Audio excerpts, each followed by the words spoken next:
बहुत पुरानी बात है। एक दूर दराज मुल्क से एक शख्स सफर करता हुआ सल्तनत रूम पहुंचा। वो अपने आप को दुनिया का सबसे बड़ा अक्लमंद और आलिम समझता था। उसका तकब्बुर हद से बढ़ चुका था। वो हर शहर में जाकर वहां के बड़े बड़े उलमा को चैलेंज करता और हर जगह खुद को फातेह साबित करता।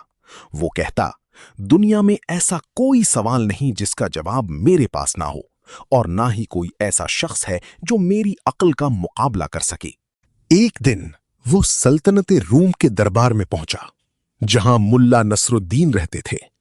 उसने भरी महफिल में ऐलान किया, मैंने दुनिया भर के उलमा को शिकस्त दी है।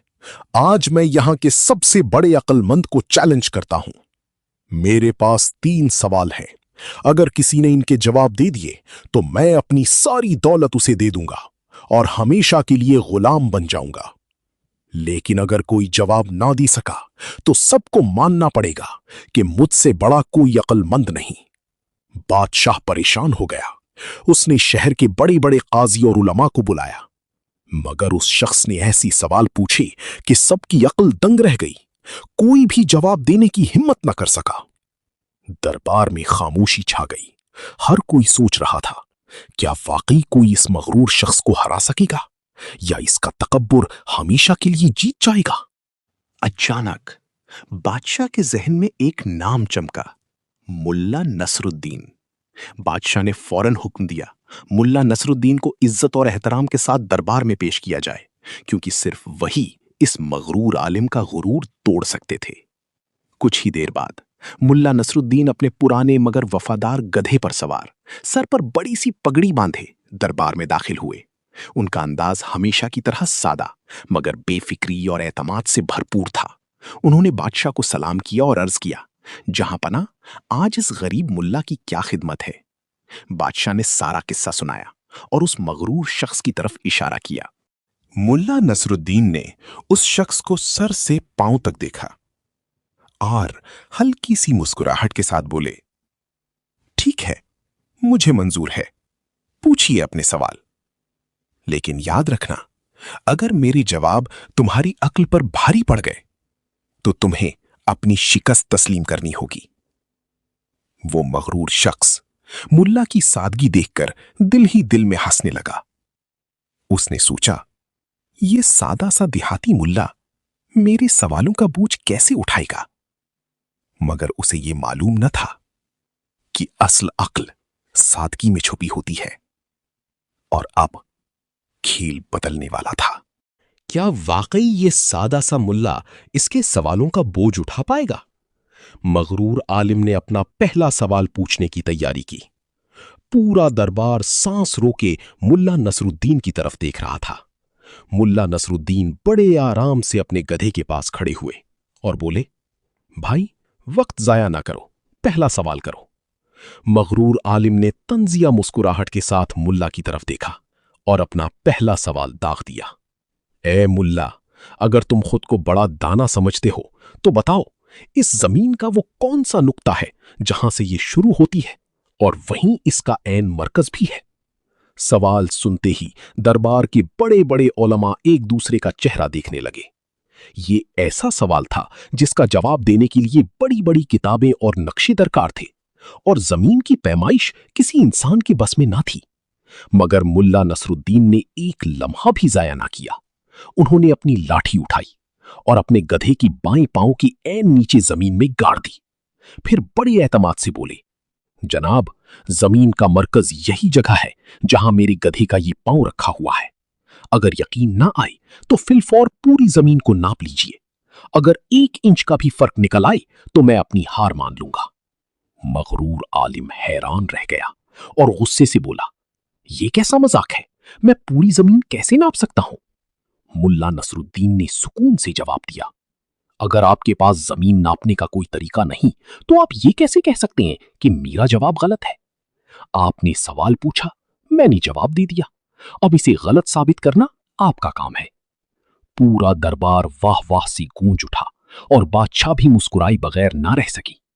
मगरूर आलिम का पहला वार नाकाम हो चुका था और उसके तकब्बुर में पहली दरार पड़ चुकी थी। मुंह तोड़ जवाब सुनकर मगरूर आलिम अंदर ही अंदर तिलमिला उठा, मगर उसने खुद को संभाला। उसने सोचा, शायद पहला जवाब महज इत्तेफाक था, लेकिन अगला सवाल मुल्ला की अकल ठिकाने लगा देगा। दरबार में फिर खामोशी छा गई। हर कोई अगले सवाल का इंतजार कर रहा था।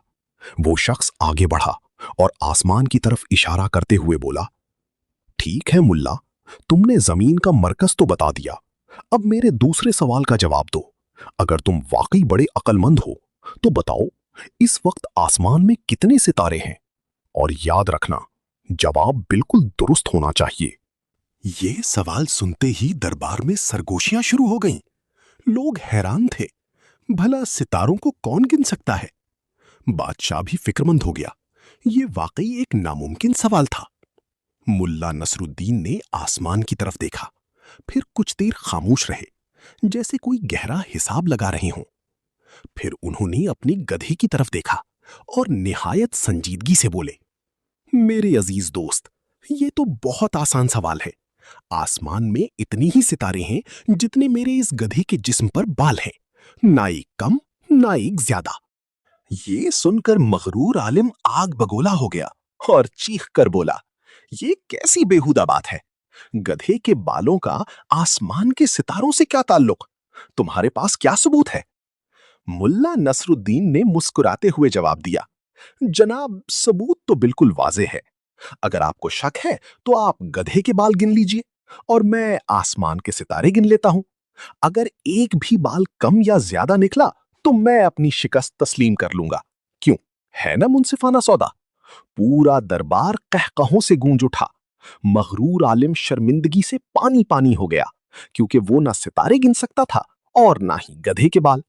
दूसरा सवाल भी मुल्ला नसरुद्दीन के सामने हार गया और अब मगरूर आलिम की शिकस्त यकीनी नजर आने लगी। मुल्ला नसरुद्दीन ने उस मगरूर आलिम की अपनी ही चालाकी उसी के खिलाफ इस्तेमाल कर ली थी। बादशाह खुश होकर मुल्ला को शाबाश देने लगे, मगर वो शख्स अब गुस्से और शर्मिंदगी की आखिरी हद पर पहुंच चुका था। उसने फैसला किया कि तीसरा सवाल ऐसा होगा जिसका कोई जवाब मुमकिन ही ना हो। वो मुल्ला के करीब आया, मुट्ठी बंद की और बोला, दो सवालों ने तुम्हें मगरूर कर दिया है, मगर अब तीसरा सवाल तुम्हारी अक्ल को शिकस्त देगा। तुमने जमीन और आसमान की बातें तो कर ली, अब एक ऐसा सवाल जो तुम्हारे बिल्कुल सामने है। अगर तुम वाकई अक्लमंद हो तो बताओ, तुम्हारे इस गधे की दुम में कितने बाल हैं? दरबार में सन्नाटा छा गया। सब सोचने लगे, अब मुल्ला क्या जवाब देंगे? मगर मुल्ला नसरुद्दीन के चेहरे पर वही पुरसुकून मुस्कुराहट थी। उन्होंने फौरन जवाब दिया, मेरे दोस्त, ये तो बच्चों का खेल है। मेरे गधे की दुम में इतने ही बाल है जितने तुम्हारी इस लंबी दाढ़ी में है, ना एक कम ना एक ज्यादा। वो शख्स हैरत और गुस्से से चीख उठा, ये तुम कैसे साबित करोगे? ये मजाक है। मुल्ला नसरुद्दीन ने संजीदगी से उसकी दाढ़ी की तरफ हाथ बढ़ाया और बोले, साबित करना बहुत आसान है। आइए, एक बाल आपकी दाढ़ी से निकालते हैं और एक बाल मेरे गधे की दुम से। हम ये अमल जारी रखेंगे जब तक दोनों जगह बाल खत्म ना हो जाएं। फिर पता चल जाएगा कौन सही है। ये सुनकर मगरूर आलम कांपने लगा। अपनी कीमती दाढ़ी के बाल उखड़ने का ख्याल ही उसे डरा गया। पूरा दरबार कहकहों से गूंज उठा। बादशाह ने खुश होकर मुल्ला को इनाम देने का ऐलान किया। वो मगरूर शख्स सर झुकाए अपनी शिकस्त तस्लीम करते हुए खामोशी से दरबार से निकल गया। मुल्ला नसरुद्दीन ने एक बार फिर अपनी हिकमत से सल्तनत की इज्जत बचा ली। ये कहानी हमें सिखाती है कि असल अक्ल सादगी में होती है और तकब्बुर हमेशा शिकस्त खाता है। पूरा दरबार मुल्ला नसरुद्दीन के नारों से गूंज उठा। फतह और दात की आवाजें हर तरफ फैल गईं। बादशाह अपनी तख्त से उठा और खुद चलकर मुल्ला के पास आया और उनका हाथ थाम लिया। बादशाह ने हैरत से पूछा, मुल्ला, तुमने उस शख्स को ऐसा लाजवाब कर दिया, क्या वाकई तुम्हें इन सब सवालों का सही हिसाब मालूम था? मुल्ला नसरुद्दीन ने सादगी से मुस्कुराते हुए जवाब दिया, जहां पनाह, इल्म और हिकमत का मकसद किसी को नीचा दिखाना नहीं होता, ना ही नामुमकिन सवाल पूछना। वो शख्स इल्म के नशे में अंधा हो चुका था और समझता था कि अक्ल सिर्फ किताबों में होती है। मैंने सिर्फ उसकी अपनी मंतिक को उसी के खिलाफ इस्तेमाल किया ताकि उसे अपनी हद का एहसास हो जाए। बादशाह ये सुनकर दंग रह गया। बादशाह ने मुल्ला को सोने की अशरफियां और कीमती खिलात इनाम में दी। मुल्ला नसरुद्दीन ने इनाम लिया और अपने गधे पर सवार होकर खामोशी से अपनी बस्ती की तरफ रवाना हो गए। पूरे शहर में ये बात फैल गई कि असल अक्लमंद वो नहीं जो सवाल करे, बल्कि वो है जो उलझनों को हल करे। ये कहानी हमें सिखाती है कि असल आलिम वो है जिसके इल्म में आजिजी हो, ना कि वो जो दूसरों को नीचा दिखाए।